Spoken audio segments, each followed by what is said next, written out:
Hey everyone, it is Candy and it's Monday afternoon. And I thought I'd open up some discussion today because there is a lot of talk about authenticity and integrity that I feel like sometimes those words are just being tossed around. I know there's some people that are feeling like, those words are getting overplayed, they're a little overused, they don't really have any definition anymore. So I thought what I would do is first bring forward definition that Webster says for both what it means to be authentic as well as what it means to be in a place of integrity. And so first and foremost, Webster defines authenticity as not false or an imitation of something. It also says that it is the opportunity or the space of being true to one's own personality, spirit, and character. And so my first question is, are you being true to your own nature, to your own spirit, to your character, to the very things that set your heart on fire? Because when you think about authenticity and you think about standing in that place to be authentic, it is really being connected and honest about your own nature and what you need to really thrive and feel connected and feel this sense of fulfillment.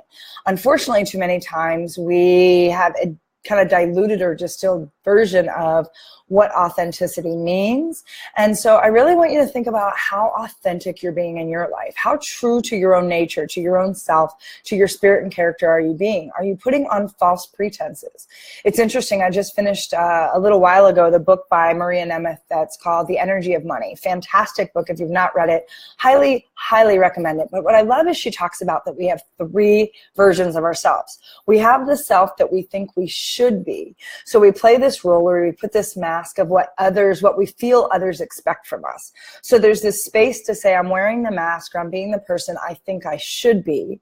And then there's I'm the person that I fear I am, which is some of those dark, deep secrets we might have, or that space that we feel, we're being the imposter, or we put things out there that maybe we're not standing in integrity, which I'm going to talk about in just a moment, but we feel this sense of, I fear that I'm really like this, instead of that space of who we truly are.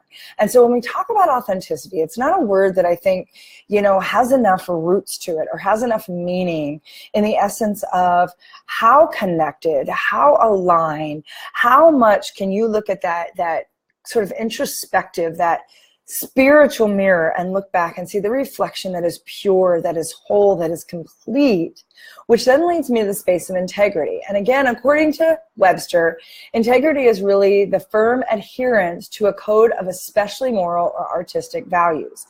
It's also that quality or state of being complete.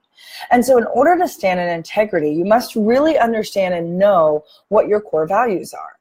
Do you and have you asked yourself, what are your beliefs? What are your core values, the principles that you stand by, the things that are non-negotiable for you in your life? Now, see, when you create that standards of integrity, or you create that space that says, this is my moral code, this is my compass, these are the principles I choose to live by, then you can ask yourself, am I being authentic and aligned in standing in that space?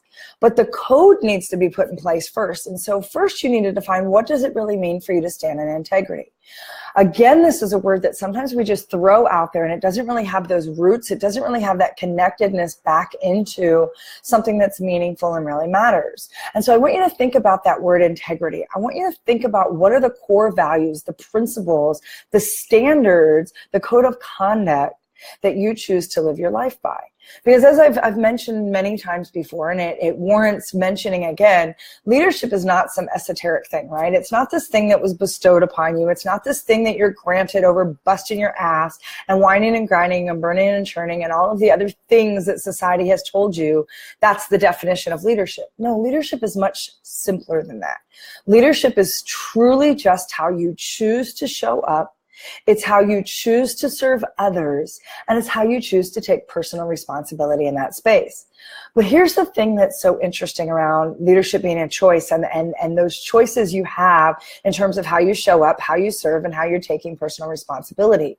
First, you must identify, what's your own code of conduct? How do you choose to show up?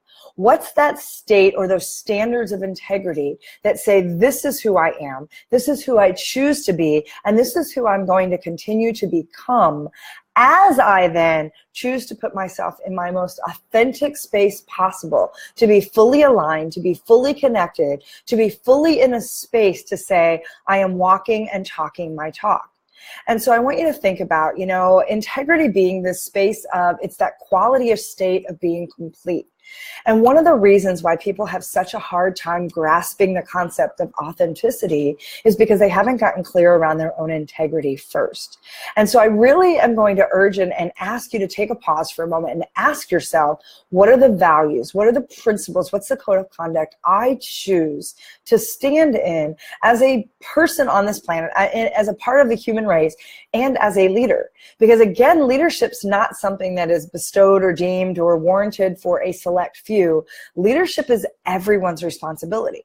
Leadership is a space that says, I honor the gifts. And I'm going to say that again. I honor the gifts that I've received. I've honored the way that I've been asked to show up in this world. And I honor the fact that I'm really clear on who I am, what I really want in terms of what I want to impact, create, influence, affect, leave my imprint on, or how I wish for people to experience me. It's that living legacy that you're creating in every moment you're breathing. So when you get clear about that, when you get clear around, this is who I am, this is what I represent, and this is what's important to me, not only are you able to say yes to yourself in a way that's so incredibly powerful, you also can start to say no to the things that don't serve and destroy the noise that's getting in the way. But what also happens is then you allow yourself permission to step into a whole new level of leadership, because you're choosing to take responsibility that says, I know my core values. I know what integrity means to me. I know what my standards of integrity are, and I know how to walk firmly, stand strongly, and really use my voice in that space that says I'm deeply connected to who I am no matter what. And what happens is, because we haven't clearly defined that space of integrity, and I love all of you showing up. Thank you. And I'd love, if you have any questions or want to join the conversation, please comment, because I really want to make sure that we're getting an opportunity to have a rich discussion around what integrity and authenticity really mean. Because you got to get really clear on the integrity side of the equation. That space that says, this is who I am, this is how I'm complete.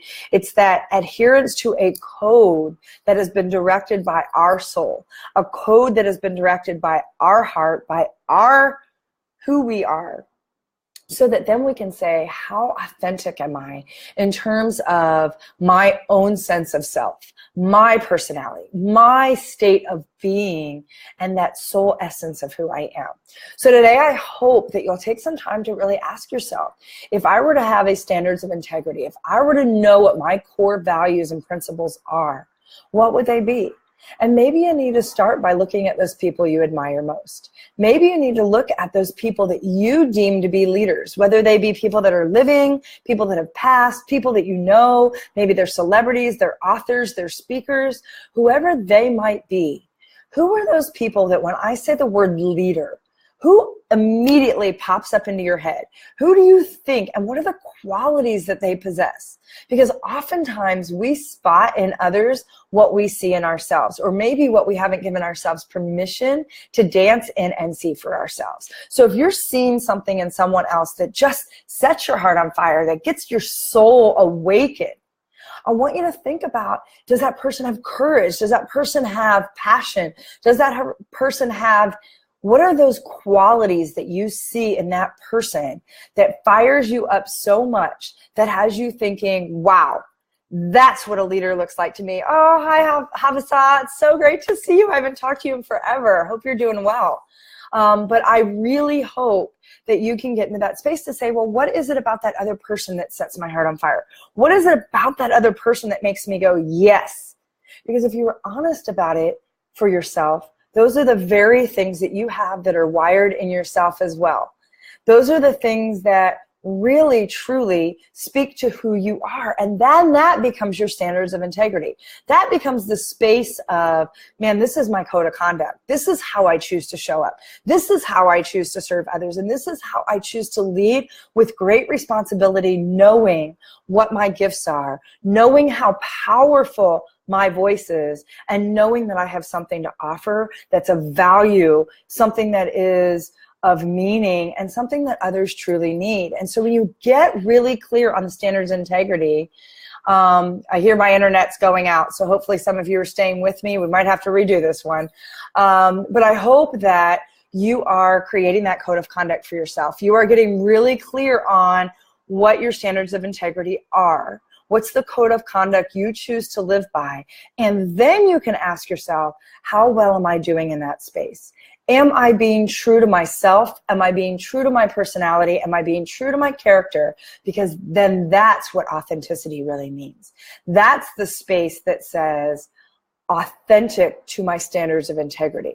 And so those two words really go hand in hand. And I wanted to just offer a little space to have a deeper discussion around what both those words mean. I know that they're thrown out there a lot. I know a lot of people are like, oh, I'm so tired of integrity and authenticity. But what's happening is we're not giving them roots. We're not giving them real meaning, and we're not choosing to walk in a space to define both of them and make sure that they're connected together. So hopefully you were able to stay with me. I think we were having a few internet connections, but just know that I love all of you. And I hope you're taking the opportunity to step into leadership in a much bigger way, because this is your opportunity to say yes to yourself.